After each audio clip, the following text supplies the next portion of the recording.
నమస్తే. This is Radhakrishna. తాను కేటాయించిన శాఖకి డిప్యూటీ సీఎం పవన్ కళ్యాణ్, జనసేన అధినేత, జనసేనాని తాను కేటాయించిన శాఖకి నిజంగా న్యాయం చేశారు.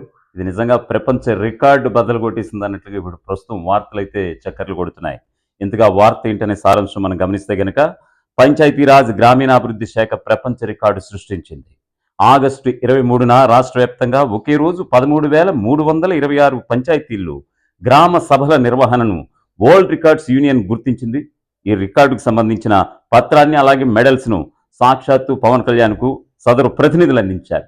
ఒకే రోజు ఈ స్థాయిలో ప్రజల భాగస్వామ్యంతో సభలు నిర్వహించడం అతిపెద్ద గ్రామ పాలనగా గుర్తిస్తున్నట్లుగా తెలిపారు. మొత్తానికి పవన్ కళ్యాణ్ ఒక సచ్చీలతమైనటువంటి, ఒక నిజాయితీపరమైనటువంటి రాజకీయాలు నిరుపుతున్నారనంటే గనక ఇది ఒక మచ్చుకి ఒక ఉదాహరణగా మనం చెప్పక తప్పదు.